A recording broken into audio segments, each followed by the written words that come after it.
इथं कर्जदार हा कर्ज भरत नाही. हां. त्याला कोणीच काही करत नाही आणि या ठेवीदाराला तुम्ही परेशान करताय. ठेवीदाराला नीट उत्तर सुद्धा देत नाही तो चेअरमन. सहकार मंत्र्याची मी प्रत्यक्ष भेट घेतली. हं, ते ते मला म्हणले, की 10व्या महिन्यात, की आम्ही आता 15 दिवसात मीटिंग लावतो आणि त्याचं काहीतरी करतो. हं, अजून त्यांचे 15 दिवस होत नाही.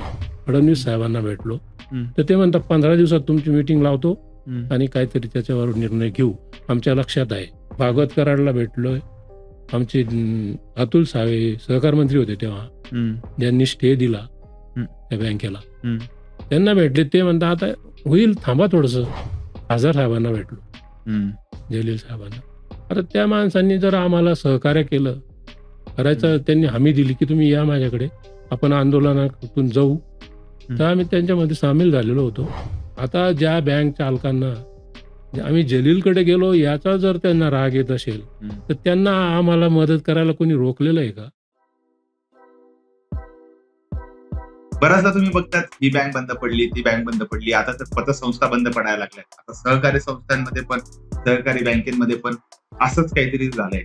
काहीतरी घोटाळा होतो, काहीतरी गोष्टी होतात आणि या बँका बंद पडतात आणि आपले कष्टाचे पैसे सर्व जाताना आपल्याला.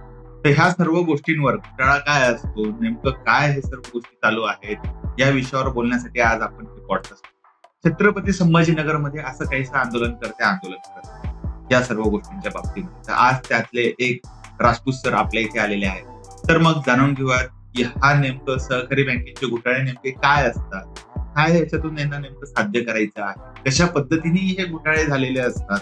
तर सुरू करूयात आपला हक्काचा पॉडकास्ट अनटॅप बाय.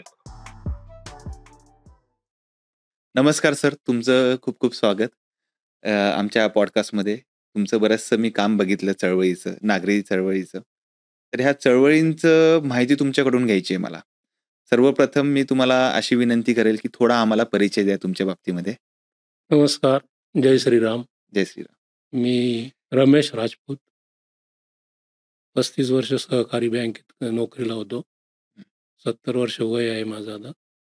आणि आम्ही जे मूव्हमेंट चालू केलेली आहे, ती औरंगाबादमधल्या 3 नागरी सहकारी बँकांची या मागील 2 वर्षात वाताहत झाली. चांगल्या चालणाऱ्या बँका मिसमॅनेजमेंटमुळे एकदम कोलमडल्या. त्या संदर्भात आम्ही ठेवलेले पैसे आमचे गुंतलेले आहेत. माझे तर गुंतलेले आहे, परंतु मी जेव्हा पाहिलं, की गोरगरीब जनता, मोलमजुरी करणाऱ्या महिला, सेवानिवृत्त झालेले ज्येष्ठ नागरिक यांच्या कष्टाचे पैसे या बँकांमध्ये गुंतलेले. आणि त्या RBIने एका एका वाक्यात कळवून त्यांचा परवाना रद्द केला मलकापूरचा. तसं अजिंठा नागरी आणि आदर्श महिला या बरं. तिन्ही बँकांचं असं झालं. परंतु समाजाला, या ठेवीदारांना काहीही दिलासा दिला नाही, काहीही माहिती दिली नाही. का या बँका बंद पडल्या? कोणाची चुकी होती? कोणाच्या चुकीने हे झालं? आणि याच्यात कसं असतं, नागरी सहकारी बँकांना RBI रेग्युलेट करतात. रेग्युलेटरी अथॉरिटी RBI आहे. बरं. आणि RBI यांचं दर 2 वर्षाला त्यांचं ऑडिट घेत असतं, इन्स्पेक्शन करत असतं. अच्छा. काही आणि रेग्युलर दरवर्षी हे सर्टिफाईड ऑडिटर जे गव्हर्नमेंटच्या पॅनलवर असतात, CA हं, किंवा मग गव्हर्नमेंटचे ऑडिटर असतात, सहकारी ऑडिटर, हं, सहकारी लेखापरीक्षक, हं, यांच्या थ्रू या बँकांचं लेखापरीक्षण दरवर्षी होत असतं. हं. दरवर्षी होणाऱ्या लेखापरीक्षणात हे दोष हे दिसले असतील बरोबर आहे. आणि एखादी संस्था नावारूपाला आल्यानंतर एकदम तिचं आर्थिक अडचणीत येणं हे काही एका दिवसात किंवा एका वर्षात होत नाही. हं, हे 2-4 वर्षात तरी त्याचं हळूहळू त्याचं हं. परिणाम वाढत असतात आणि एकदम मग RBIने इन्स्पेक्शनमध्ये ते दोष पाहून त्यांचा पहिल्याने आर्थिक बंधनं टाकली, नंतर परवाना रद्द केला. आणि तर त्या 5 वर्षाच्या काळात जे लेखापरीक्षण झालेलं आहे, हं, त्यांचे रिपोर्ट दिले जात नाही हं. किंवा RBIने तसं त्या पत्रात सांगितलं नाही, की हे कोणत्या कारणाने. फक्त RBIने कळवलं, की हे आर्थिक जबाबदारी पेलण्यास यांचं असमर्थ आहे म्हणून. असमर्थ झाले बुवा हां, हां. आणि ठेवीदाराच्या हिताला बाधा होईल हं, म्हणून आम्ही यांचा आता परवाना रद्द करत आहे. एवढं एक वाक्य टाकून हं. त्यांनी ते बोर्ड बरखास्त करून टाकला आणि परवाना रद्द करून टाकला. म्हणजे एक चांगली नावारूपाला आलेली संस्था बसून टाकली एकदम. दुसरे काय झालं, की आर-बी-आयकडे एक ठेवीचे एक विशेष त्याचं संस्था आहे. आर-बी-आयची संलग्न संस्था आहे, ज्याला हं, डी-आय-सी-जी-सी म्हणतात. ती हं. डिपॉझिट इन्शुरन्स हं. अँड क्रेडिट गॅरंटी स्कीम खाली हं. या ठेवींचे, या नागरी बँकांच्या ठेवीचे किंवा कोणत्याही बँकेच्या ठेवीचे हं. 5 लाखापर्यंत ठेवीदाराच्या ठेवी या सुरक्षित असतात. 5 लाखापर्यंत. बरं. तर आमच्या ठेवी या मलकापूर बँकेत होत्या. हं. मग जेव्हा परवाना रद्द झाला त्यावेळेला आम्हाला आमचे फॉर्म भरून घेण्यात आले आणि 3 महिन्यात आम्हाला त्यांनी 5-5 लाख रुपये परत केले. आता ज्याच्या ठेवी 5 लाखाच्या आत होत्या त्यांना त्यांचे पैसे मिळून गेले. परंतु ज्याच्या ठेवी 5 लाखापेक्षा जास्त होत्या जास्त होत्या. त्यांचे पैसे अडकले. हं. आणि मग ते पैसे आर-बी-आयने परवाना रद्द करून टाकला. पैसे कोणी द्यायचं काही नाही. हं. पण आर-बी-आयने एक सांगितलं, की आता महाराष्ट्र सरकारचं सहकार खातं जे आहे, हं. ते आणि सहकार आयुक्त असतो पुण्याला, हं. ते नियंत्रण करत असतात. बरं. मग आर-बी-आयच्या अखत्यारीतून बँक गेल्यानंतर त्याच्यावर त्या महाराष्ट्र शासनाचं सहकार विभागाचं नियंत्रण येतं. मग अच्छा. सहकार आयुक्ताला त्यांनी आदेश दिला, की या बँकेचा परवाना रद्द केल्यामुळे आपण ह्या बँकेवर लिक्विडेटर नेमण्यात यावा आपल्याकडून. हं. तर तशा त्यांनी सूचना सहकार आयुक्ताला दिल्यानंतर सहकार आयुक्ताने दुसऱ्या दिवशी व्ही.के. लहाने म्हणून हं. जिल्हा विशेष लेखापरीक्षक बुलढाणा हं. यांची व्यावसायिक म्हणून या बँकेवर नियुक्ती केली मलकापूर. बरं. तसंच इथं पण अजिंठावर आणि आदर्श महिलावर कोणी काकडे म्हणून जे लेखापरीक्षक आहेत हं, हं. त्यांची व्यावसायिक म्हणून नेमणूक आणि केलेली. लेखापरीक्षेचं मेन काम काय असतं? बँकांच्या आर्थिक व्यवहाराचं ऑडिट करणं. ऑडिट करणं. हां, म्हणजे बँकिंग रेग्युलेशन ॲक्ट हं. आणि महाराष्ट्र कोऑपरेटिव्ह सोसायटी ॲक्ट हं. यांच्या जे निकष असतात हं. त्यानुसार यांचं वर्षभराचं ऑडिट करणं हे अच्छा. त्या लेखापरीक्षेचं काम असतं, की नियमानुसार बँकेच्या बायलॉजनुसार हं. त्यांचं कामकाज चालू आहे का नाही हे पाहणं. हं. मग हे एकदम बँकेची परिस्थिती चांगली असताना हं. एकदम बँकेचा परवाना कसा रद्द झाला, तर याला बरोबर आहे. ह्या लेखापरीक्षक हा सुद्धा त्याच्यातला म्हणजे तेवढाच जबाबदार तो जबाबदार आहे. आहे. म्हणजे एखादी जर त्याच्या निदर्शनास काही बाबी आल्या होत्या हां, तर मला त्या तेच त्यांनी बोलायचं होतं. मेन्शन कराव्या लागतात. हां. आपलं लेखापरीक्षण संपल्यानंतर हं. त्यांना एका विशेष फॉर्ममध्ये हं. या बँकेमध्ये कोणते गैरव्यवहार झालेले, हं. नियमाला धरून कोणतं काम नाही झालेलं, हं. हे जिल्हा विशेष लेखापरीक्षकाला आणि जिल्हा उपनिबंधक सहकारी संस्था हं. यांना अहवाल सादर करावा लागतो की या बँकेत. अच्छा. पण अच्छा. ते इथं झालेलं नाही आणि बरं. एकदम मग जेव्हा त्यांचा तोटा 1,200 कोटीचा तोटा झाला हं. मलकापूर बँकेला हं. आणि त्यांचं भागभांडवल आहे 80 करोडच्या जवळजवळ. हं. मग त्यांच्या भागभांडवलाची किंमत ही मायनस झाली. हं. तोटा हा भागभांडवलापेक्षा जास्त झाल्यामुळे हो. भागभांडवलाची किंमत मायनस झाली. CRAR म्हणून जे रेशिओ ॲनालिसिस असतं CRAR, हं. Capital to risk weighted asset, ही बँकिंग भाषा आहे. हो, तर चालेल. त्यानुसार यांची या शेअर भांडवलाची किंमत ही मायनस झाली. हं. त्यामुळे रिझर्व्ह बँकेने ठरवलं की यांच्याजवळ हा जो तोटा झालेला आहे हं. हा भरून काढण्यासाठी काहीही पर्याय न उरल्यामुळे हं. आणि डिपॉझिटरच्या हितासाठी आम्ही यांचा परवाना रद्द करत आहोत. ही अशी अच्छा. घटना घडल्यानंतर हं. सगळे डिपॉझिटर एकदम हवालदिल झाले हं. आणि त्यांना 5-5 लाख रुपये मिळाले. परंतु पुढच्या ठेवींचं काय? हो, बरोबर आहे. DICGCचा जर इन्शुरन्सचा क्लेम हा 5 लाखापर्यंतच असतो, हं. तर मग बँकांना त्यांनी अशा सूचना द्यायला पाहिजे की तुम्ही ठेवी स्वीकारताना एका व्यक्तीच्या 5 लाखापर्यंतच ठेवी स्वीकारा. पण त्यांनी तसं न केल्यामुळे लोकांनी करोडो रुपये त्याच्यात ठेवले स्वतःच्या नावावर आणि मग बरोबर ते आहे. बुडाले आता. तर त्याच्यानंतरचं काय झालं की या मलकापूर बँकेवर व्यावसायिक नेमला लिक्विडेटर, त्याला हं. मराठीत व्यावसायिक म्हणतात. बरं. हो. तर लिक्विडेटर नेमल्यानंतर त्याला दुसऱ्या दिवशी हजर व्हायला पाहिजे होतं. हं. तो आला नाही आणि जो बँकेचा अध्यक्ष होता चैनसुख संचेती म्हणून, हं. तो माजी आमदार आहे भाजपचा. हं. भाजपात. त्याने त्याचा राजकीय प्रभाव वापरून हं. 12 जुलै 2023ला हं. सहकार मंत्र्याकडे एक अर्ज केला हं. की आमच्या बँकेचं लायसन हे आरबीआयने चुकीच्या पद्धतीने रद्द केल्यामुळे हं. आमच्याकडे व्यावसायिकाची नेमणूक झालेली आहे. हं. आणि त्या आदेशाला, सहकार आयुक्ताच्या त्या आदेशाला त्यांनी मंत्र्याकडे चॅलेंज केलं. हं. त्या मंत्र्याच्या पत्रामध्ये त्यांनी असं लिहिलं की आमची आता जी थकबाकी आहे ती वसुलीची कारवाई आम्ही जोरात सुरू केलेली होती. हं. आणि जर लिक्विडेटर आला तर त्याच्यामध्ये खंड पडेल, आमची वसुली होणार नाही हं. आणि मग आम्ही डिपॉझिटरला काही देऊ शकणार नाही. हं. असं तसं त्यांनी लिहिलेलं आहे 2 पानी पत्र. आणि ते कन्सिडर करून सहकार मंत्र्याने त्या व्यावसायिकाला ते ऑर्डर दिला. म्हणजे त्याला यूज दिला नाही हां, तिथपर्यंत. तिथपर्यंत बँकेजवळ येऊ दिलं नाही. हं. मग 12/7/2023 हं. ते आज पावेतो तिथं लिक्विडेटर नाही बरं. आणि तिथं संचालक मंडळ पण नाही. मग आता मला एक प्रश्न इथे डोक्यात आलाय, की आता जो लिक्विडेटर तुम्ही म्हणताय, ओके. मग आता जे संचालकांनी जे पत्र दिलं सहकार मंत्र्याला, हो. त्याच्यामध्ये स्पष्ट उल्लेख केलाय, जर असा लिक्विडेटर आमच्यावर आला, तर हो. आम्ही थकीत जी रक्कम आहे ती वसूल करता येणार नाही. नाही, ते करता असं येईल, काही परंतु त्या प्रभावीपणे करणार नाही. आमची लिंक अच्छा. मला तेच विचारायचं होतं. लिंक लागलेली आहे आमची आता वसुलीची. अच्छा, वसुलीची. ती खंड पडेल हां. म्हणून आम्हाला तुम्ही स्टे घेतला त्यांनी. हां. तर तो स्टे हा तात्पुरत्या स्वरूपाचा होता बरं. आणि त्याला 26/9 पर्यंत त्याचा आढावा घेऊन पुढची ऑर्डर देण्यात यावी असं त्याच्यात लिहिलेलं आहे. हं. हं. पण पुढे 26/9 नंतर आजपर्यंत हं. त्यांनी आढावा घेतला का नाही घेतला आणि कोण लिक्विडेटर हजर झाला, कोणीच झाला नाही. हा लिक्विडेटर तसं- कोणाचा असतो हा? लिक्विडेटर हा एक तज्ञ व्यक्ती असतो किंवा गव्हर्नमेंटचा अधिकारी असतो. नाही, याची नेमणूक सरकार. सहकार आहे. सेंट्रल मधून होते का नाही, स्टेट महाराष्ट्र शासन. महाराष्ट्र शासन करता. आणि म्हणजे त्यांना तो राईट्स आहे की ते होल्ड पण करू शकतात, ते स्टे ऑर्डर पण आणू शकतात त्याच्यावर. शासनाच्या मंत्र्यांनी केलं स्टे. हा.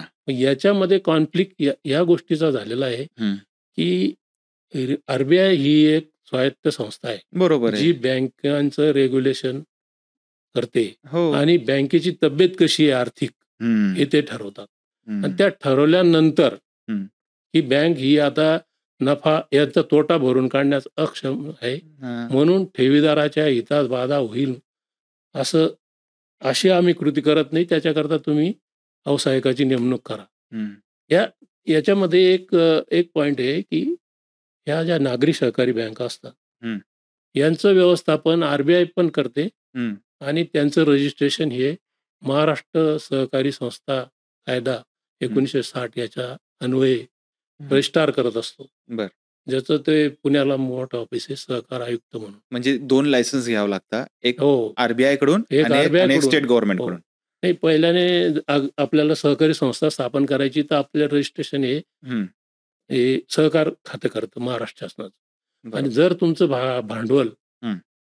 हे 100 कोटीच्या पुढे गेलं हं. तर त्याची बँकेत रूपांतर होतं. मग अच्छा. बँकेत रूपांतर झाल्यानंतर बँकिंग परवाना घेण्यासाठी आरबीआयला अप्रोच हो. होतो.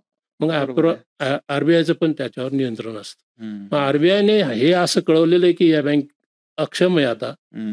आणि आम्ही ठेवीदाराच्या हितासाठी यांना हं. व्यावसायिक नेमणूक करण्याचं सांगत आहेत. हं. मग महाराष्ट्र राज्याचे सहकार मंत्री हं. या चेअरमनचं हे जे म्हणणं आहे हं. हे कसं ऐकून घेतात हं.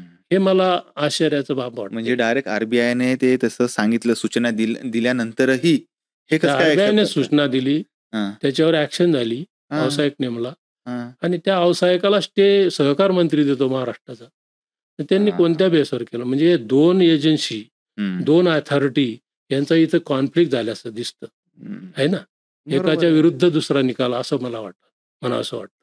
तर याच्यामध्ये असं झालं की त्यांनी काय केलं, मग सहकार आयुक्तांनी नेमलेला व्यावसायिक रोखून दिला हं. आणि तो जो बँकेचा जो अधिकारी आहे, हं. सीईओ म्हणतात त्याला, हं. मुख्य कार्यकारी कार्यकारी अधिकारी, अधिकारी. हं. त्याच्या थ्रू ते बँक चालवत आहेत. बरं. ह्या मलकापूर बँकेच्या 28 शाखा आहेत हं. आणि मलकापूरमध्ये त्यांचं हेड ऑफिस हं. आणि विदर्भातले काही जिल्हे, मराठवाड्यातले जालना, औरंगाबाद, पुण्याला शाखा आहे, मुंबईला शाखा आहे. तर असं त्यांचा कारभार. आणि एक नावाजलेली नागरी सहकारी बँक होती हं. मलकापूर. तर ते त्यांनी ते तिथंच टॅग करून रोखून दिल्यामुळे हं. आज ती बँक कोण चालवत आहे? 28 शाखांवर कर्मचारी बसून आहेत. बरं. कोणी पैसे मागायला कोणाकडे जात नाही. आलेली वसुली घेतात. पगार त्यांचे केले जातात. त्यांचे घरभाडे दिले जातात. मग ठेवीदाराला तुम्ही नुसतं उत्तर देत नाही पत्राचं. हं. आता मग आम्ही कंटाळून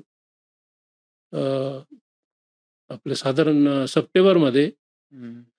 मलकापूर बँक ठेवीदार कृती समिती म्हणून एक कृती समिती स्थापन केली. हं. त्याचे 258 सभासद आहेत. बरं. तर त्यांच्या थ्रू आम्ही चर्चा करतो हं. आणि त्या समितीमार्फत आम्ही सहकार आयुक्त, सहकार मंत्री, राज्याचे मुख्यमंत्री, रिझर्व्ह बँक यांना पत्रव्यवहार वगैरे केला, पण हं. कुणीही आम्हाला पत्राचं उत्तर दिलेलं नाही. हं. आणि बँक तर देतच नाही. बँक ऑडिट रिपोर्ट देत नाही. रिझर्व्ह बँक काही सांगत नाही. रिझर्व्ह बँकेने मला व्यक्तिशः पत्र पाठवलं हं. की आम्ही बँक परवाना रद्द केलेला आहे. हं. त्यामुळे ह्या बँकेविषयी तुम्हाला जे काही विचारायचं असेल ते आता महाराष्ट्राचे सहकार आयुक्त, हं. सहकारी संस्था पुणे हं. यांच्याशी पत्रव्यवहार करावा. सहकार आयुक्तांनी आम्ही ज्या पत्र पाठवले हं. त्याचं उत्तरच दिलं नाही. मग या अच्छा. अशा पद्धतीत तो ठेवीदार हं. आणि मला एक नमूद करावं असं वाटतं की कोणत्याही बँकेची आर्थिक परिस्थिती बिघडण्याला ठेवीदार हा कारणीभूत नाही. नाही, नाही. कारण की बरोबर. त्याचा जो जास्तीचा पैसा आहे तो त्याच्या बँकेमध्ये ठेवतो. हं. परंतु ते व्यवस्थापन त्या बँकेचं, त्या संस्थेचं, हं. तो पैसा कसा डिप्लॉय करतं, कुठे गुंतवतं आणि त्याच्यातून त्याला जर उत्पन्न मिळत नसेल, तो हं. पैसा वापस येत नसेल, हं. तर त्याला तो तोटा होतो. हं. पण याला ठेवीदार जबाबदार नाही. इथं कर्जदार हा कर्ज भरत नाही. हां. त्याला कोणीच काही करत नाही आणि या ठेवीदाराला तुम्ही परेशान करताय. ठेवीदाराला नीट उत्तर सुद्धा देत नाही तो चेअरमन. आता मला हेच आणि तुम्हाला प्रश्न विचारायचा होता, हं. की आता फॉर एक्झाम्पल आपण जर आज एफ-डी केली, म्हणजे ठेवली बँकेमध्ये, बरं. तर 7% 8% किंवा 6% 8% व्याज असतं. व्याजदर होतं. आता जे तुमचे 5-5 लाख रुपये आलेत, हो. जे कव्हर्ड होते एका रिझर्व्ह बँकेच्या एका इन्शुरन्सनुसार, इन्शुरन्स कंपनी. तर ते हे लागून पैसे आलेत का व्याज वगैरे लागून? नाही, नाही. ते फक्त 5 लाखचे 5 5 लाख लाखचे दिले ते. फक्त त्यांनी 5 लाखाचे 5 5 लाख लाख दिले. दिले, पण त्या 5 लाखापोटी त्यांनी 5 लाखाच्या ठेवी आमच्या कमी करून टाकल्या. मग याच्यामध्ये मग तसा पण तुमचा लॉस होतोच. लॉस चालला आहे ना. हो, म्हणजे एकतर तुम्हाला व्याज मिळालं नाही. हं. नाही व्याज मिळालं तिथपर्यंत बँकेने व्याज दिलं. बँकेने व्याज व्याज दिलं. दिलेलं आहे. अच्छा, परंतु अच्छा. जेव्हा परवाना रद्द झाला, हां, त्या दिवसापासून व्याज आकारणी बंद आहे हां, आणि व्यवहारच बंद आहे. हं. नवं जुनं सुद्धा करत नाही. ठेव पुरा ठेवत नाही. हां. म्हणजे आरबीआयचं जेव्हा आर्थिक बंधनं आली त्या दिवसापासून बँकेला नवीन ठेवी स्वीकारणे हं, आणि कर्ज वाटप करणे हं, किंवा ठेवी परत करणे हं. याला बंदी आहे. बरं. हां. आणि परवाना रद्द झाल्यानंतर हं.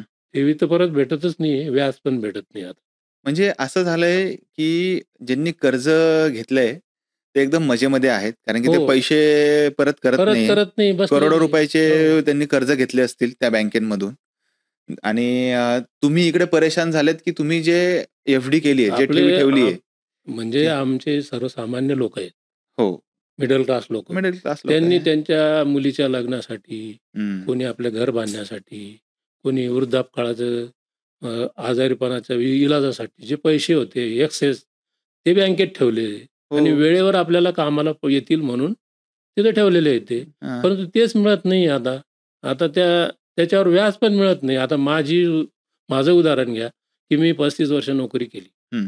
मला जे पैसे मिळाले त्याच्यातून मी घर बांधलं थोडं हं, आणि काही इथं 20 लाख रुपये माझे इथं होते. हं, तर ते 20 लाखापैकी मला 5 लाख मिळाले हं, आणि 16 लाख रुपये माझे आता बँकेकडे आहेत आणि त्याच्यावर व्याज.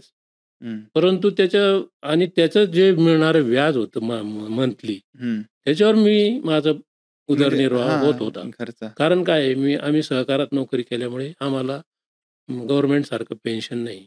हं. मला 2200 रुपये पेन्शन आहे. अच्छा. हां. आणि हे जे व्याज मिळत होतं ठेवीचं, हं, याच्यावर आमचं भागत होतं. पण ते हं. आता 7 महिन्यापासून तेच व्याज नाही आहे. तर अशा अडचणीत आम्ही सापडलेलो आहे. आम्हाला कुणी साधं उत्तर देत नाही. मदत करायला तयार नाही मग कोणी. मदत करायला आम्ही गेलो. हं, पोलीस कमिशनरला भेटलो आम्ही 40 लोकं. हं. तर ते म्हणले तुम्ही चुकीच्या ठिकाणी आले. म्हणतं कसं? म्हणे या सहकारी बँका ह्या सहकार निबंधक यांच्या अंडरमध्ये असतात. हं, तुम्ही त्यांच्याकडे जा हं, आणि किंवा तुमचा जो ऑडिटर आहे, हं, त्याने जर इथं गैरव्यवहार झालेला असेल, तर त्या ऑडिटरने केस करायला पाहिजे. हं, तुमच्याजवळ काय आहे म्हणे मला द्यायला? हं. खरी गोष्ट होती. त्यांचंही म्हणणं बरोबर होतं, बरोबर आहे. की मी डायरेक्ट कोणाविषयी हं. म्हणजे कोणी अपराध केला आहे असं तुम्ही कोण ठरवणार? तुमच्याजवळ बरोबर आहे. ऑडिट मेमो आहे का? नाही. हं, ऑडिट मेमो हे देणार नाही. म्हणजे मग मग कमिशनर म्हणे तुम्ही न्यायालयात जा. हं. आता न्यायालयात जायला पुन्हा परत पैसे खर्च करा. हो. तर आता हे जे सहकार विभाग आहे, ओके. आता ह्या सहकार विभागामध्ये अशी काहीतरी तरतूद असेल ना, की एखादी जर बँक बंद पडली किंवा हो, हो. नागरी संस्था बंद पडली, तर तुम्ही त्याच्यासाठी प्रयत्न नाही केले का काही? आम्ही पत्रव्यवहार केले, की या बँकेवर हं, लिक्विडेटर का हजर होत नाही? हं. लिक्विडेटरला हजर व्हायचे आदेश द्या. मग तो पुढे काय करेल लिक्विडेटर हजर झाल्यावर? लिक्विडेटर हा व्यावसायिक म्हणजे काय असतं? आता ही बँक बंद झालेली. बरोबर आहे. मग या बँकेजवळ ज्या ॲसेट आहेत, हां. हे यांची संपत्ती आहे. हो. यांची संपत्ती काय आहे? तर यांचे काही घरं असतील, म्हणजे बिल्डिंग असेल हं, आणि काही व्हेइकल असतील, हं, हां, आणि काही कर्ज वाटप केलेलं असेल. हं. ते कर्ज वाटपात ज्यांनी तारण दिलेली संपत्ती, बरोबर आहे. याचं तो काय करेल? हां, नियोजन करून हां. वसुली करायचा प्रयत्न करेल. बरोबर आहे. ज्याला दिलं त्याच्याकडे तो पहिल्याने त्याची यादी करेल. हं, त्यांच्यावर तो सहकार कायद्यानुसार हं, 101 चे प्रमाणपत्र मिळवेल. हं, आणि मग वसुलीची नोटीस देईल. पहिली नोटीस, दुसरी नोटीस दिल्यानंतर जप्तीची नोटीस देतो. हं, जप्ती करायचा प्रयत्न करीन. जर त्यांचे ॲसेट असतील हं, तेवढ्या त्या मग ते विक्रीची प्रक्रिया होते. म्हणजे लिक्विडेटर हा असलेले जे ॲसेट आहेत हं, ते लिक्विड करून हं. त्याचं रकमेत रूपांतर करून डिपॉझिटरला किंवा देणे भागवण्यासाठी त्याचा बरोबर आहे. उपयोग करेन. बरोबर. आणि शेवटी शेवटी तो पूर्ण लोकांचे देत आणि वसुली करत हं. जर उरलं तर ते गव्हर्नमेंटला जमा होईल किंवा हं. जर अपुरं पडलं तर ते बुडलं. अच्छा. अपुरं पडलं तर ते बुडल्यात जमा आहे ते. असं. अच्छा, अच्छा. तर तेच प्रयत्न कोणी करत नाहीये. बरं. तर डिपॉझिटरला काय पाहिजे, की हां, तुम्ही जर प्रक्रिया चालू झाली, हां. समजा ₹1,00,00,000 आले, तर हं, ते तुम्ही 50,000च्या आतील हं, काही डिपॉझिटर त्याचं देऊ शकतात. हं, आहे की नाही? तर आणि जर जास्त आली वसुली 100 कोटी आली, तर त्याच्यात तुम्ही पर्सेंटेजने पूर्ण सगळ्या डिपॉझिटर्सला किती देता येतील, हं. प्राधान्यक्रमाने कोणाला देता येतील, हे तो त्याच्या कन्सायन्स माइंडने ठरवतो. ते एका दिवसात म्हणजे ओव्हरनाईट काही झालेलं नसेल. नाही, एका रात्रीमध्ये नाही, काही नाही, झालेलं नाही. नसेल. याला किमान बराच काळ गेला असेल म्हणजे बराच काळ ते वर्षभर झाकण्यात आलं. ते झाकण्यात आलं. हो, दुर्लक्ष करण्यात आलं त्याच्यात. अच्छा. हां. मग दुर्लक्ष का करण्यात आलं? हे जे कर्ज जे वाटप केलेले कर्ज वाटप करताना काय झालं, हां, की तुमची ॲसेट आहे ₹10 ची हां, आणि तुम्ही त्याला ₹15 दिले, हां, असं होऊ शकतं. हां. किंवा तुम्ही आपले जवळचे, हं, तुमचा उद्योगधंदा काय आहे? तुम्हाला कर्ज कशासाठी लागतं? आणि त्याचं युटिलायझेशन कसं झालं? हं, त्याने तो पैसा कुठे टाकला? हं, हे काहीच पाहिलं गेलं नाही. डायरेक्ट काही लोकांना, जवळच्या लोकांना कर्ज वाटप करणं, कर्ज वाटपासाठी लागणारे डॉक्युमेंट न घेणं, हं, कर्ज वाटप हे योग्य योग्य धंद्यासाठी दिलं. तो धंदा ती व्यक्ती करते का नाही? हं, त्याच्यातून त्याला उत्पन्न मिळणार किती? याचा काहीही सर्व्हे न करता दिलेलं कर्ज हे थकीत होत असतं. हं, किंवा काही वेस्टेड इंटरेस्टचे लोक असतात, की जे जे अयोग्य लोक असतात कर्जदार म्हणून हं, ट्रीट करायला. त्यांना कर्ज दिलं जातं. हं, मग त्याच्यात आता राजकीय पुढारी या संस्थांवर असतात. हं, ते त्यांच्या राजकीय स्वार्थासाठी सुद्धा काही कर्ज वाटप करत असतात जवळच्या माणसाला. हं. किंवा एखाद्याला दुकानावर कर्ज दिलं आणि त्याने मुलीचं मोठं लग्न केलं, तर तो पुढे त्याची पेइंग कपॅसिटी संपते. हां, मग तो थकीतच होणार. अशा पद्धतीने ते थकबाकीत जातं. आणि एकदा थकीत झालं, की त्याला मग ओव्हर ड्यू इंटरेस्ट लागतो. पेनल्टी व्याज लागतं. बरोबर आहे. मग त्याचं दररोज जितकं वाढत जाईल ड्युरेशन, हं, तितकं त्याचं जीवावर येतं हं, भरायला. हं, मग तो टाळाटाळ करतो. मग जास्तच तुम्ही कायदेशीर कार्यवाही करायचा प्रयत्न केला, हं, तर तो कोर्टात जाईल. कोर्टाला सांगेल, की मी आता एवढं कर्ज घेतलेलं आहे, मला मान्य आहे. हं, परंतु माझ्याजवळ काही शक्ती नाही फेडायची. हं, तर मला हप्ते पाडून द्या. हं. किंवा सेटलमेंट करून द्या. सेटलमेंट वन टाईम सेटलमेंट असते त्याच्यात काही. हं, तर ते सुद्धा होतं आणि मग हप्ते पाडून द्या असं म्हणेल. हं, मग तो हप्त्याने भरेल. मग इकडे डिपॉझिटरचं काय करायचं? ज्याचा काही रोल नाही त्याच्यामध्ये, बँक बुडवामध्ये हं. त्याचं काय? आता तुम्ही एवढे वर्ष बँकिंग क्षेत्रामध्ये होतात. हो, तर मला तुम्हाला एक स्ट्रेट फॉरवर्ड एक प्रश्न विचारायचा आहे. आता कसं आहे, की हे जे बँकिंग सेक्टरच्या ज्या केसेस असतात, हे सिव्हिलमध्ये मोडल्या जातात. हो. हे क्राईमच्या याच्यामध्ये कॅटेगरीमध्ये येत नाही, नाही. याचा फौजदारी गुन्हे याच्यामध्ये दाखल होत नाही. नाही दाखल होतात. हां. तर ते ऑडिटर करतो. ते ऑडिटर करतो. पण ते तुमच्यावर ऑडिटर नाही करत ना ते. केलं नाही. त्याला त्याला त्याचं समाधान करून दिलं जातं आणि तो हां. धातूर-मातूर लिहून मोकळा होतो. हां. तर माझा प्रश्न तुम्हाला असा आहे, की हे जे असं तुम्हाला वाटतं का, की आता हे कन्सिडर फौजदारी गुन्ह्यामध्ये पण केलं गेलं पाहिजे? हो. पुन्हा कारण की आता सिव्हिल आता जेवढा पण बघतो ना सिव्हिल केसेस चालतात. यांचं काय करायला पाहिजे, हं, ह्या ज्या सहकारी संस्था आता या तिन्ही बँका बुडाल्या इथं हं, आणि अनेक पतसंस्था आहे 15-16. हं. पतसंस्थांना तर इन्शुरन्सचा बी फायदा नाही आहे. बरं. हो. आणि त्या पतसंस्थांनी अव्वाच्या सव्वा डिपॉझिटला व्याज कबूल केलं हां. आणि आता त्यांच्याजवळ काहीच नाही. कुठेतरी वाटून बसले. त्यांना घरातच हं, आपसातच वाटून घेतले हं. आणि पळून गेले ते. आता फरार आहेत काही लोकं. तर ह्या बरं. बँकांना अशा पद्धतीने अडचणीत आणण्यात आलं. हं.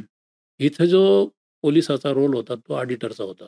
अच्छा, त्यांनी अच्छा. तो रोल त्याने तो निभावला नसल्यामुळे किंवा त्याचं दुर्लक्ष झाल्यामुळे किंवा त्याच्या लक्षात न आल्यामुळे नाही असं लक्षात लक्षात कसं येतो. हां, हो. लक्षात कसं? जेव्हा तुम्ही कर्ज आकडेवारी बघतात हे कर्ज प्रकरणाची जर हां, नीट छाननी झाली नसेल, हां. कागदपत्र जर नीट घेतलेले नसतील हं, किंवा मुद्दाम होऊन कोण आला तरी कोणत्या कारणासाठी कर्ज दिलं आणि ते कोणत्या कारणासाठी युटिलाइज केलं, हं. त्यामुळे थकबाकी वाढते. हां. परंतु या ऑडिटरचं पुढे रिपोर्ट करायचं काम होतं. हं, त्यांनी ऑडिट मेमोमध्ये काय लिहिलं, हं, हे मला निश्चित सांगता येणार नाही. हं. कारण की ते ऑडिट मेमो देत नाही. मग ते एखादी माहितीचा अधिकार वापरून वगैरे? माहितीच्या अधिकारात आमच्या एका मेहकरच्या ठेवीदाराने हां, सहकार आयुक्ताला लिहून हां, माहितीच्या अधिकारात हे ऑडिट मेमो हां, मागितले. हां, तर त्यांना जवळ-जवळ आज 1.5 वर्ष झालं. हां. थातूर-मातूर ते काहीतरी माहिती पण पाठवून देतात. माहितीचा अधिकार एवढा स्ट्राँग खूप पानं असताना? लावून टाकतात त्याला हां. आणि देतात पाठवून. मग त्यांना आता पाठवलाय तो रिपोर्ट? हे आता शेवटी पाठवला. ते दुसऱ्यांदा अपील केल्यानंतर. बरं. त्याच्यात अशी व्यवस्था आहे, की हां, तुम्ही मागणी केल्यानंतर जर त्या अधिकाऱ्यांनी नाही दिलं, हां. तर त्याच्यावर अपील करता येतं. हं, अपील केल्यानंतर ही सहकार आयुक्त हं, पुणे हं. यांनी ती माहिती त्याला उपलब्ध करून द्यायला पाहिजे. अच्छा. परंतु सामान्य ठेवीदाराला कळेल अशी माहिती द्यायला पाहिजे, हं, की या बँकेची स्थिती अशी बिघडली का? ऑडिट मेमोमध्ये काय दोष दाखवण्यात आले? हे देतच नाही. पुरा ऑडिट मेमो दाखवून 800 पानाचा त्याला देऊन टाक. तो काय पाहणार त्याच्यात? तुमच्या मतानुसार मग असे कोणते कारणं होते? म्हणजे याच्यात ऑडिटमध्ये असायला पाहिजे होते? हां.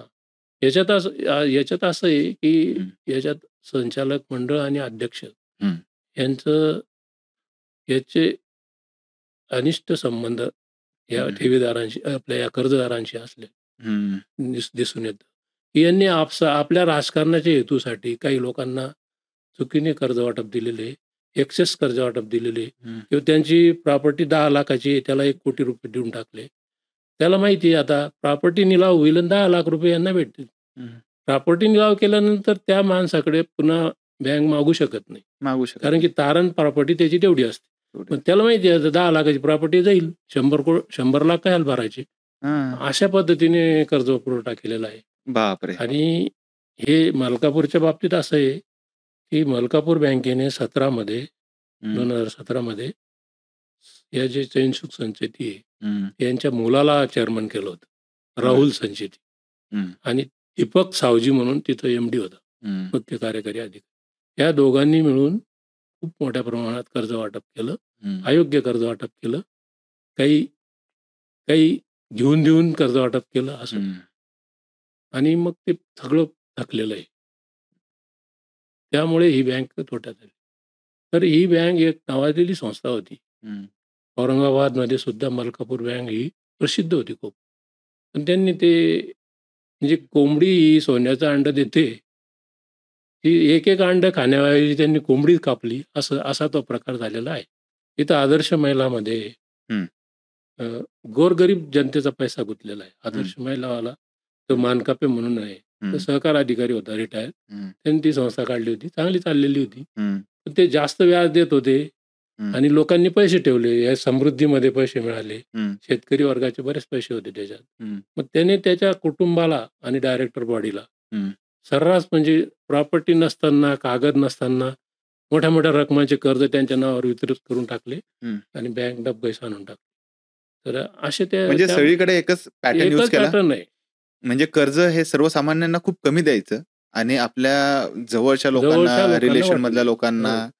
म्हणजे 10 रुपयाची गोष्ट 100 रुपये लावून ते पुढे कर्ज द्यायचं. काहींनी तर म्हणजे आदर्शमध्ये एवढ्या हं. करामती केलेल्या आहेत त्या माणसाने. हो, मला त्याच्यावर हो, यायचंय. ऍक्च्युली हो. मी असं म्हणजे बँकेचं नाव मला एक्झॅक्ट आठवत नाही. तुम्ही सांगितलं म्हणून मला ते वाटतं. पण असं काही मी आता पेपरला वाचलंय महिनाभरापूर्वी. अख्ख्या गावाच्या नावावर कर्ज आहे कर्ज. हं. आणि जेव्हा त्या लोकांना म्हणजे नोटिसा आल्या तेव्हा त्या त्यांना कळालं माझ्या नावावर कर्ज आहे. सहकारी चळवळीच्या इतिहासात कोणी केलं नसेल अशा करामध्ये त्या सहकार अधिकारी होता. म्हणजे काय नेमकं काय झालं ते? त्यांनी ती आदर्श महिला हां, म्हणून ती नागरी बँक काढली. हां. मागच्या 40 वर्षापासून, ती 30 वर्षापासून चालू होती ती चांगली. 30 30 वर्षापासून? वर्षापासून चांगली चाललेली होती. हां. मग त्याने त्याच्यात विस्तारीकरण असं केलं, तो रिटायर झाला, त्याचे जे सहकार खात्याशी संबंध होते. हं. मग त्याने अनेक प्रकारचे व्यवसाय काढले. हं. त्याच्यात गुंतवले पैसे. हं. म्हणजे आदर्श महिला दूध डेअरी, आदर्श दूध डेअरी, आदर्श दवाखाना, आदर्श कापड दुकान, हं. आदर्श मंगल कार्यालय, आदर्श मोठं हॉस्पिटल, हे हं. असं 50 प्रकारचे फायनान्स त्याने केले बरं. आणि त्याच्याच माणसांना केले. हां. म्हणजे त्याच्या मुलाचा सासरा, त्याच्या मुलाचा त्याचा जावई, त्याची मुलगी, हां. त्याचे मुलं, त्यांच्या बायका यांना ते एक बोर्डावर ठेवलं.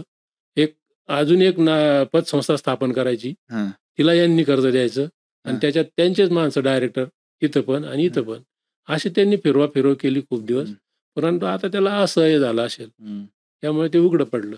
नाही पण असं मी पेपरला वाचलं होतं, की काही फॅमिलीजला डायरेक्ट जेव्हा म्हणजे कुटुंबांना जेव्हा नोटिसा गेल्या, की तुम्ही कर्ज परत करा, तेव्हा त्यांना कळालं त्यांच्या नावावर करोडोचे कर्ज आहे. हो. तर मग ते नाही, असं कसं एकदम अचानक कसं काय कर्ज काढल्या गेलेत ते? सांगतो ना तेच.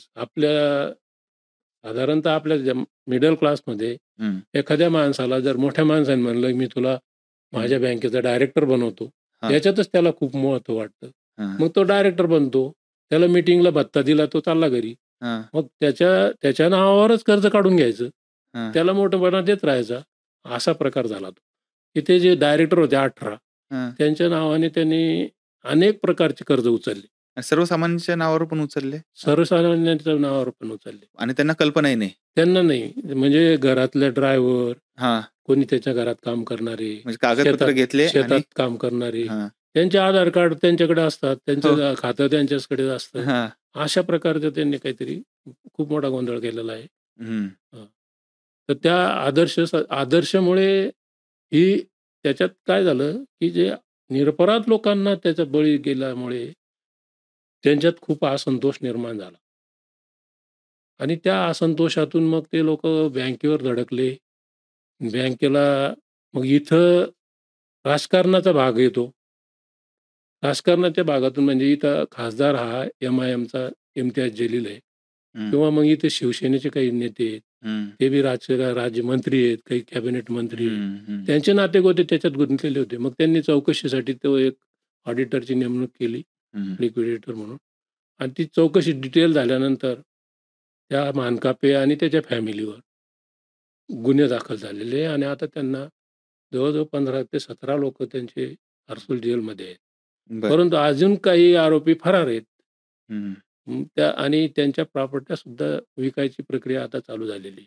तर तशा पद्धतीने त्याच्या अगोदरचा हा फ्रॉड आहे मालकापूरचा. हं. त्याला 2.5 वर्ष झालेले, हं. 27 महिने झाले. पण साधा कागद सुद्धा कोणी म्हणत सुद्धा नाही की यांनी संचितीने इथं काही अपहार केला. पण इथं त्याच्यापेक्षा मोठा घोटाळा आहे. मानकापेकडे 200 कोटी म्हणतात. हं. त्याच्या आता जमिनी काही ते घरं विकायला काढलेली आहे. हं. पण इथं 650 कोटी रुपये डिपॉझिटरचे अटकलेले. त्याचं काय? त्याचं काय? त्याच्याविषयी तो म्हणतो माझ्याकडे फ्रॉड नाही आहे. चेअरमन भाषणात म्हणतो माझ्याकडे फ्रॉड नाही आणि रिझर्व्ह बँकेने चुकीने माझं लायसन रद्द केलं. त्यामुळे मला पैसे देता येत नाही. माझ्याकडे 650 कोटी रुपये आज जमा आहेत. पण मला ते वाटता येत नाही. असं तो सांगतो. पण ते खोटं आहे. हं. त्याने त्याच्यात मिसमॅनेजमेंट केलेली आहे. त्याने त्याच्या नातेवाईकांना कर्ज दिलेलं आहे असं समजतंय आता. परंतु तो त्याच्या राजकीय प्रभावामुळे हं. काही होऊ देत नाही. हं. पण पण त्याचं हेडक्वार्टर मलकापूर असल्यामुळे इथल्या औरंगाबादच्या ठेवीदारांना हं. त्याच्याशी अप्रोच होणं म्हणजे तो फोन उचलत नाही. हं. तो काही पत्राचं उत्तर देत नाही. असं चाललेलं आहे. त्यामुळे हवालदिल झालेले आहे ठेवीदार, हं. मग असं मला अशा जर गोष्टी जर होत असेल सर्रास, तर म्हणजे आपले जसे या सगळ्या परिस्थितीत मी माझ्या पत्रानुसार 3-4 पत्र मी हं. सहकार मंत्र्याला लिहिले. सहकार मंत्र्याची मी प्रत्यक्ष भेट घेतली. हं. ते मला म्हणले, की 10व्या महिन्यात, की आम्ही आता 15 दिवसात मीटिंग लावतो आणि त्याचं काहीतरी करतो. हं. अजून त्यांचे 15 दिवस होत नाही. हं. हां. इथं कॅबिनेटची मीटिंग झाली होती मराठवाड्याची. हं. तर त्याच्यात सुद्धा आम्ही निवेदनं दिले. आम्ही मुंबईला जाऊन सुद्धा निदर्शनं केले. फडणवीस साहेबांना भेटलो. हं. तर ते म्हणतात 15 दिवसात तुमची मीटिंग लावतो हं. आणि काहीतरी त्याच्यावर निर्णय घेऊ. आमच्या लक्षात आहे. भागवत कराडला भेटलोय. आमचे अतुल सावे सहकार मंत्री होते तेव्हा. हं. ज्यांनी स्टे दिला हं. त्या बँकेला. हं. त्यांना भेटले. ते म्हणतात आता होईल थांबा थोडंसं. हं. तर अशा पद्धतीने 3-4 महिने गेल्यानंतर हं. आणि आदर्शचं आंदोलन जोरात होतं. हं. मग साहजिकच आमच्या लोकांना वाटलं, की याच्यात आपण पण चला. मग आम्ही खासदार साहेबांना भेटलो, हं. जलील साहेबांना. आता त्या माणसांनी जर आम्हाला सहकार्य केलं, करायचं त्यांनी हमी दिली, की तुम्ही या माझ्याकडे, आपण आंदोलनातून जाऊ. तर आम्ही त्यांच्यामध्ये सामील झालेलो होतो. हं. पण तिथं पण ते राजकारण फार महत्वाचं आहे. तो विरोधी पक्षाचा माणूस आहे. त्याला हे विरोध करणारच. हं. त्याच्यातून यश येण्याचं कमी असतं, पण त्यांचा प्रयत्न चांगला आहे. हं. त्यांनी लोकसभेत बी मांडलं होतं. हं. आता आता ज्या बँक चालकांना आम्ही जलीलकडे गेलो याचा जर त्यांना राग येत असेल, हं. तर त्यांना आम्हाला मदत करायला कोणी रोखलेलं आहे का? नाही. आहे का नाही? बरोबर आहे. हं. त्यांनी करावं ना आम्हाला मदत, हं. की यांना 30% किंवा प्रत्येकी 2-4 लाख रुपये, 5 लाख रुपये त्यांना आपण देऊ बुवा. हं. तो जर म्हणतो ना, माझ्याकडे जमा आहे 600 कोटी, हं. तर मग वाटण्यासाठी ऑर्डर काढा ना तुम्ही. बरोबर आहे. जिथं अडथळा निर्माण झालेला आहे, जिथं स्टे झालेला आहे, की हे वाटू शकत नाही, हं. तो मोकळा करा ना मार्ग. हं. आरबीआयला सांगा, की इथे जर एवढे ठेवीदार परेशान आहे, या रकमेतून आम्ही यांना वाटतो. हं. अशी परवानगी का देत नाहीये मंत्री? हं. मग याच्यात काहीतरी त्यांचे हितसंबंध घुसलेले असावे, हं. असं मला वाटतं. पण आम्ही कोणाचे दुश्मन आहे का? नाही. आम्ही बँकेवर विश्वास ठेवला. आम्ही 15-20 बरोबर आहे. वर्षापासून त्याच्यात खातं होतं. तर या चेअरमन कोण आहे हे सुद्धा आम्हाला माहीत नव्हतं. हं. कारण की बँक चांगली चालली होती, कर्मचारी चांगले होते. त्यांचं व्यवहार चांगले होते. पैसे मिळत होते वेळेवर, व्याजदर बरे होते असं. पण आता यांना कोणी रोखलं? म्हणजे यांनी मुद्दाम त्या गोष्टीमध्ये अडथळे आणलेले आहेत. हं. की मला काय म्हणायचं, की आरबीआयने तुमचं लायसन रद्द केलं, परंतु तुम्हाला लिक्विडेटरला जर आला असता, हं. तर त्यांनी त्याची प्रक्रिया चालू केली असती. हं. त्या प्रक्रियेमध्ये हा भाग येतो, की बँकेचं कॉस्ट ऑफ मॅनेजमेंट कमी करायचं. म्हणजे जे अयोग्य कर्मचारी किंवा जे जास्त कर्मचारी हो, असतील, कॉस्ट कटिंगसाठी मग जे कॉस्ट ऑफ मॅनेजमेंट कमी करण्यासाठी हां. कर्मचारी कपात करणे, नेमके ज्याला माहिती आहे त्यांना हं. रिकव्हरीचे अधिकार देणे आणि रिकव्हरीची प्रक्रिया चालू करणं. रिकव्हरीची प्रक्रिया चालू हां, करणे. हे खर्च कमी करा. हं. आता तुम्ही इथं 28 ठिकाणी घरभाडं देताय. हो, हो, हो. ते कमी करा. एका ठिकाणी औरंगाबादमध्ये एक ठिकाणी ऑफिस ठेवा. एक 7 ठिकाणी बंद ठेवा. करा. हां. हे उपाय कोणीच करत नाही. आणि हे म्हणजे एकदम सिंपल उपाय आहे. सिंपल उपाय आहे. म्हणजे असं पण नाही की याच्यासाठी त्या- खूप असं काही नॉलेज लागतं असं पण नाही. असं काही नाही, की ते कोणीही याला हां. सहाय्यकच पाहिजे असं काही नाही. असं काही नाहीये. त्या बरोबर सीईओने आहे. करायला पाहिजे, की आपण एवढे सगळे व्यवहार आपण एका शाखेवर ठेवू. हं. बाकी शाखांचं भाडं पण पण मला एक खूप मोठा प्रश्न पडलाय, की सर्वसामान्यांनी आता जायचं कुठे? हो ना. म्हणजे विश्वास कोणत्या बँकेवर ठेवायचा? नॅशनल बँकेमध्ये आता ठेवा. हां. मी सहकारामध्ये माझं जीवन गेलं. परंतु मी नाईलाजास्तव सांगतो, हां. की आपला पैसा कष्टाळाचा असतो. हां. हे राष्ट्रीयकृत बँकेत ठेवा. पण ते कष्टाचा असतो, पण आपण आता काही आपले वर्षांपूर्वी संबंध, बघितलं आपले आपण. ओळखीचे कर्मचारी हां. म्हणून आपण सहकारात ठेवतो. खरंच आहे, खरंच आहे. सहकारी बँकाचे कर्मचारी हे स्थानिकच असतात. म्हणजे सर्वसामान्यांचा एक विचार त्याच्या मागे असतो, की यार अर्ध्या रात्री आपल्याला ते मदत करतील. मदत करतात, आपले परिचयाचे असतात. आपल्या परिचयाचे आपण त्यांना बोलू शकतो. आता राष्ट्रीयकृत बँकेचा कर्मचारी वेळ झाला की निघून जातो. निघून जातो. चांगले म्हणजे ग्राहक सेवा त्यांची थोडी हे थोडीशी असते. हां, नियमानुसार. हां. तर ते इथं नसतं सहकारीमध्ये. आणि यांचं चांगलं आतापर्यंत सहकारी चळवळ ही चांगली चाललेली होती. परंतु आता ज्यांनी सहकार घडवला, ज्यांनी मोठं केल्या संस्था, हं, तेच कापायला निघाले किंवा तिथं मॅनेजमेंट बदलली हं, किंवा चुकीचे लोक त्याच्यात घुसले. अशातून प्रकार झाला. हं, आता जर का तुम्हीच म्हणा 600 कोटीचा यांच्याकडे आमचे आहेत हं, आणि यांनी जर तिथे 600 कोटी दुसरीकडे कुठे गुंतवलेले आहेत. हं, मग ते जितका डिले होईल तितकं चांगलं आहे ना त्यांना. बिनाव्याजी कर्ज भेटलेलं आहे ना त्यांना. हं, आता याच्यामध्ये बिल्डरला फायनान्स झालेला आहे. हं, औरंगाबादच्या हं. 10-12 बिल्डर असे आहेत, की ओके. त्यांना 100 कोटीच्या पुढे 200 कोटीपर्यंत फायनान्स आहे. बरं. हो, 12 लोक आहेत. आणि ते जर म्हणतील आपला कर्जही मागत नाही, व्याज बी घेत नाही, मग आपले फ्लॅट विकले चालू आहे. त्याच्यातून आपण आणखी पैसे कमवू राहिलो. ज्या दिवशी जास्तीत जास्त जीवावर येईल त्या दिवशी भरून टाकू. हं, मग असे निर्ढावलेले लोक त्याच्यात आहेत. त्यांना वर्जून दिलेलं आहे, की थांबा तुम्ही. हं. काहीतरी त्यांचं सेटिंगच आहे ते. त्यांचं नाहीतर काय आता तुम्ही सांगा, साधी गोष्ट आहे. हं. आपली बँक आपण अडचणीत आलो, बरोबर. तर आपण दिलेले पैसे आपण कोणाला मागणार नाही का? हो, हो. मग हे का मागत नाही त्यांना? ते का मागत नाही? हे साहजिक सामान्य माणसाला पडलेला प्रश्न आहे, की तुम्ही दिले त्यांना 100 कोटी, त्याला का मागत नाही तुम्ही? हं, की बा आम्ही आता आमची बँकच अडचणीत आली, तुम्ही तुमच्याकडून भरा, हं, तुमचे पैसे द्या. एवढं म्हणायला का का का करत नाही हे? हं, मग याच्यात काहीतरी संशयास्पद आहे. हं, हे त्याच्यातून जाणीव होते आम्हाला. हं. आता ते तुम्ही आता सांगितलं आंदोलनामध्ये खासदार साहेबांच्या आंदोलनामध्ये तुम्ही पण सहभागी होतात. मग त्यांच्या थ्रू तुम्ही पंतप्रधानांना किंवा मग हो. गृहसचिवांना म्हणजे सेंट्रलमधल्या, केंद्रामधल्या तुम्ही का भेटत नाही? का जात नाही? जातो ना, जातो ना. आता त्या त्या दिवशी आम्हाला त्यांनी मोर्चात बोलवलं. धरणे आंदोलन होतं ते. हां. सगळे वयोवृद्ध लोकं आलेले होते. हं. सगळे रिटायर लोकं. पण त्यांना त्याला धड वेगळं वळण लागलं धड दिसलं. नाही मुद्दाम लावण्यात आलं ते. काही बरं. कोणी काही करत नव्हतं. हां. लोकांनी दिवसभर भाषणं ऐकले, भाषणं केले. हं, आणि 4 वाजेपर्यंत वाट पाहिली, हं, की बा तो जो महसूल कमिशनर आहे, हं, त्याला आपल्याला निवेदन द्यायचं आहे, की हं, आमचे असे-असे. तर ते निवेदन स्वीकारायला त्यांनी यावं. तिथून आवाहन करत होते. ते येत नव्हते. हं, 5 वाजले तरी पण आले नाही. मग आम्ही ते खासदार साहेबांनी ठरवलं, की आपण त्यांच्या ऑफिसमध्ये जाऊ. हं, मग आम्ही पायी चालत तिथं गेलो. तर त्यांनी तिथं गेट बंद करून हं, पुढे पोलीस उभे केलेले होते. हं, मग ते उघडा म्हणून आग्रह धरत होते लोकं. हं, ते काही वेळ थोडा 10 मिनिटं ते थोडंसं चाललं उघडा म्हणून लोटालाटी. हं, बाकीचं काही नाही. तर एका हं, पोलिसाने त्याच्यात तो अश्रुधुराचा नळकांड फोडला. मग त्याच्यातून थोडी पळापळ झाली थोडी. थोडा हं, वेळ झाली 1-2 मिनिटं. हं. तर आणि मध्ये मग त्यांनी उघडलं. उघडल्यानंतर सुद्धा तो जो जनतेचा अधिकारी आहे, हो. तो निवेदन घ्यायला येत नाही. आणि तुम्ही किती हे होते, सहभागी होते 2000 आंदोलनात? लोकं होते. 2000 लोकं होते. मग आणि जनता आहे ती. हं, वयोवृद्ध महिला होत्या. महिला पुढे होत्या. हं, महिलांना भेटायला ते येत नव्हते. हं, आणि ते नंतर वरून मग कुठून तरी सूत्र आले, किंवा इथं आता. हं, आणि काय झालं ते जे कमिशनर ऑफिसमध्ये एकच गेट आहे एंट्रीला. हं, त्या एंट्रीवर त्यांनी मोठे-मोठे वाहनं उभे केले आणि खूप पोलीस फोर्स आणून ठेवला. हं, मग लोकं घाबरले, हं, की आता हे मध्ये गोळ्या मारतील का मारतील हं, म्हणून. पण ते बाहेरून यायलाच तयार नाही. मग पोलीस सुद्धा भीती वाटली पोलिसांना, की एवढे हं, 1000-1500 लोकांचा मॉब आहे. हं, आपले पोलीस काय करतील यांच्यापुढे? हं, मग त्यांनी सुद्धा तिकडून कळवलं, की तुम्ही निवेदन स्वीकारा. हं, मग ते नंतर आले खूप उशिरा 7:30ला. हं. मग त्यांनी काय सांगितलं?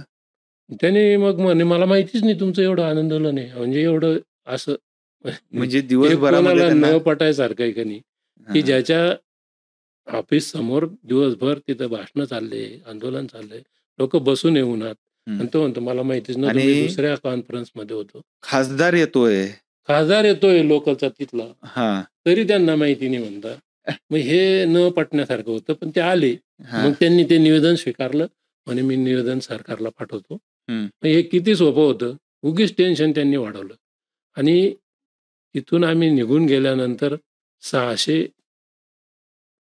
या ठेवीदारांवर हं. केसेस करण्यात आले. अरे बापरे! 7-8 कलमं लावून हां, यांनी सरकारी कामात अडथळा आणला. हं, अ, म, एकत्र जमायला परवानगी नसताना जमले, हं, भाषणं केले, हं, लोकांना भडकवण्याचा प्रयत्न केला. असे काहीतरी कर्म लावून आधारसहित 600 लोकांवर केस दाखल केली. हे किती चुकीचं आहे. म्हणजे तुम्ही आमचे पैसे मागायला आम्ही येतो.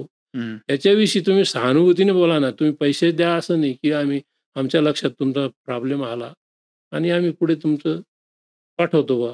एवढंच म्हणायचं होतं. ते न करता त्यांनी पोलिसांना सांगितलं, की हे माझ्या कार्यालयात घुसले, यांच्यावर केसेस करा.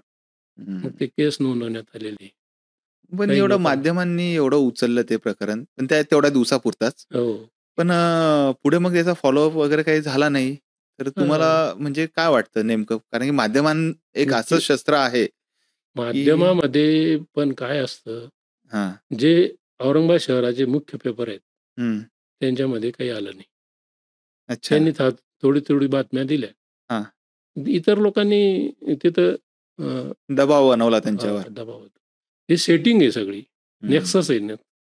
बरं. अधिकारी, राजकारणी हं. आणि त्यांच्या दृष्टीने ते पाहतात, हं. की या आंदोलन बरोबर होतं. हं. परंतु ते आंदोलन कोण नेतृत्व करतोय, हं. त्यामुळे ते आंदोलन फेल झालं. त्या आंदोलनाचं नेतृत्व यांना करायला कोणी नकार दिला होता का? यांनी 6 महिन्यापासून ऐकलं असं, चला मी येतो तुमच्याबरोबर. हं. आपण जाऊ सहकार मंत्र्याकडे. असं म्हणलंच नाही. हं. आणि जो करतोय त्याला यश येऊ नये हं. म्हणून त्यांनी ते तसं केलं.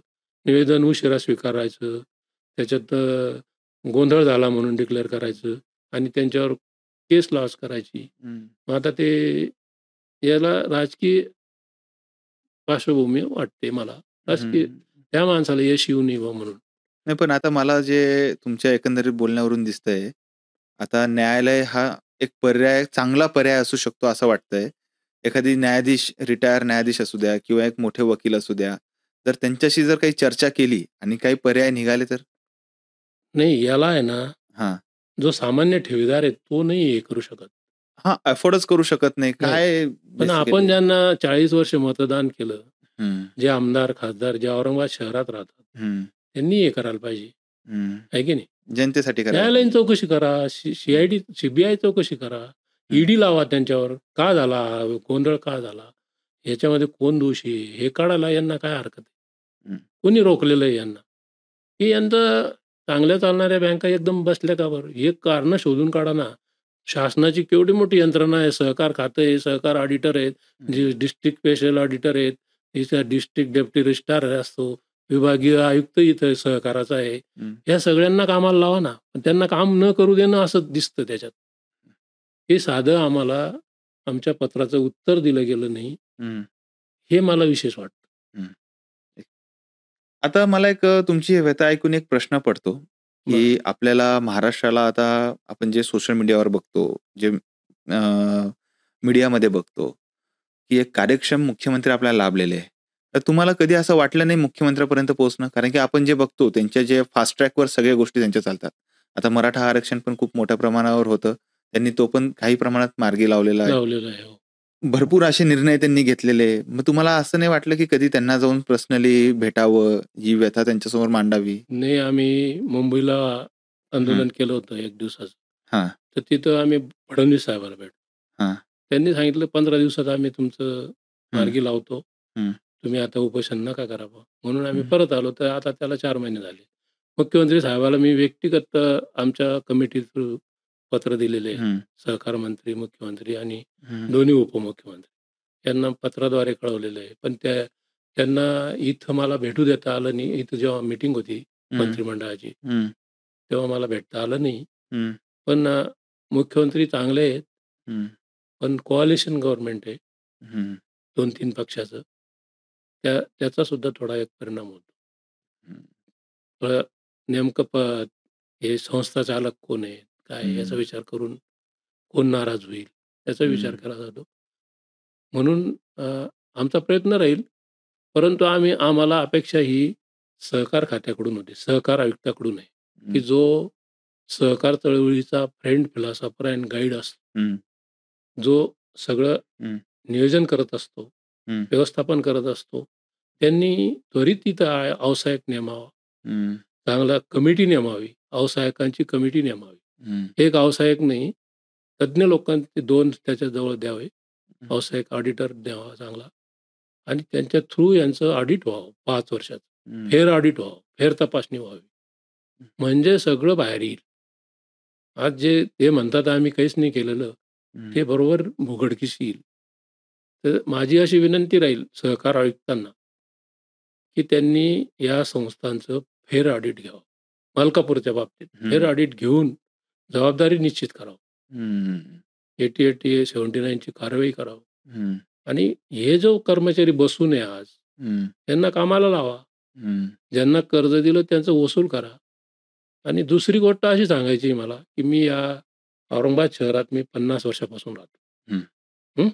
आणि आम्ही शिवसेना, भाजपलाच कधी बी मतदान केलं हं. आतापर्यंत. पूर्वी काँग्रेस होतं. हं. यांचंच आम्ही नेतृत्व मान्य केलेलं आहे. पण हं. आज हे आम्हाला कोणीही सहकार्य करायला तयार नाही.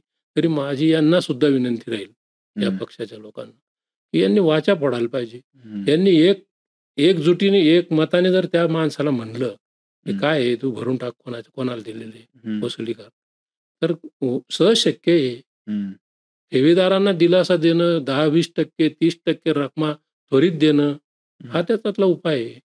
आता चेअरमन जर इथं भाषणात येऊन सांगतो, की माझ्याजवळ 650 कोटी रुपये जमा आहे हं. आणि मला परवानगी नाही आहे ती वाटायची.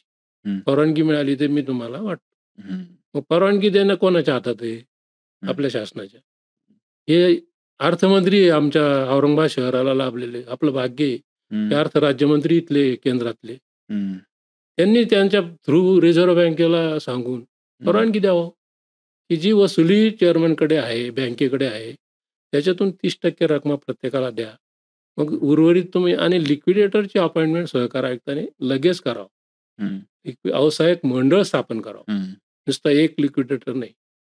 व्यावसायिक मंडळ, त्याला 2 सपोर्टिंग चांगले तज्ञ, सहकार तज्ञ, समाजसेवक द्यावं लागले असतात, हं. की जे सारासार विचार करून सद्सद्विवेक बुद्धीने प्रत्येक ठेवीदाराला न्याय देतील असे लोक त्याच्यात नेमावं. आणि हं. याच्यात पॉझिटिव्ह निघू शकतं. सहज शक्य आहे. सहज शक्य. लोक कशाला जलील साहेबाकडे जातील? हं. त्याला कारणीभूत तो म्हणतोय आमच्या व्यथाविषयी, तो रडतोय. हं. मग लोकांना वाटतं आभार आहे, असं वाटतं ना. हं. नाही ॲक्चुअली ती एक ह्युमन टेंडन्सी आहे. असते. जिकडे पर्याय असेल तिकडे आपण जातो. एकदा प्रयत्न करतोच. तर मला एवढीच विनंती करायची आहे महाराष्ट्र शासनाला, विशेषतः म्हणजे सहकार मंत्री आणि फडणवीस साहेब, की या बँकेला तिथं यांच्याजवळ जर खरंच पैसे असतील, तर त्यांनी परमिशन द्यावी ते पैसे वाटण्याची. सहकार आयुक्ताला व्यावसायिक मंडळ नेमण्याला लावायचं हं. आणि सहकार आयुक्ताच्या आदेशाने ह्या बँकेचं 5 वर्षाचं फेर ऑडिट घ्यावं, फेर तपासणी घ्यावी. तर सगळं सत्य बाहेर येईल आणि आमच्या ठेवीदारांचं समाधान होईल, असं मला वाटतं. हं. आमचे जे महिला, छोटे व्यावसायिक, ज्येष्ठ नागरिक, सेवानिवृत्त लोक, यांचा पैसा त्याच्यात गुंतलेला आहे आणि ते कोणाला जाऊन सांगतील? आमच्या अपेक्षा यांच्याकडूनच आहेत ना. हं. हे जे मोठे-मोठे अधिकारी असतात सरकारचे. सरकार कोणाचं आहे? आमचंच आहे ना. हं. आमच्यावर केसेस दाखल झाल्या म्हणल्यानंतर काय? हे किती वाईट वाटणारी गोष्ट आहे. खरंच आहे. नाही तर तुमचं याचा त्यांनी विचार करावा, की आम्ही त्यांचे आहेत. हं. जनता आहे ती. हं. जनतेला न्याय द्यावा आणि जो दोषी आहे त्याच्यावर कारवाई करा. नाही दोषी खरंच. नसेल तर काही करू नका, पण दोषीवर कारवाई करा. हं. ते आणि त्याच्यामध्ये रक्कम जर खरंच त्यांच्याकडे असेल, हं. तर ती रिलीज करण्याच्यासाठी प्रक्रिया व्हायला पाहिजे. त्याच्यासाठी अर्थ राज्यमंत्री आहेत. वरून RBIच्या संदर्भात असेल तर. तर असं सहज शक्य आहे. एवढीच त्यांना विनंती आहे. खरंच मी पर्सनली हेच हे करेल, मागणं करेल, की तुमचे जे पैसे अडकलेले आहेत ते तुम्हाला परत मिळो. खूप धन्यवाद तुमचं. तुम्ही ह्या मंचावर आलात आणि आम्हाला ह्या सगळी व्यथा तुम्ही इथे मांडली. देवाचरणी हीच प्रार्थना, की तुमचे पैसे तुम्हाला लवकर मिळो, सुखरूप मिळो. खूप खूप धन्यवाद साहेब. आपल्या सदिच्छाबरोबर मी आभारी आहे आपला. आणि आपल्या माध्यमातून आमचा प्रश्न जर सरकार दरबारी जात असेल, तर त्याबद्दल मी आपला आभारी. नक्कीच आम्ही पोहोचवण्याचा प्रयत्न करू. Thank you very much.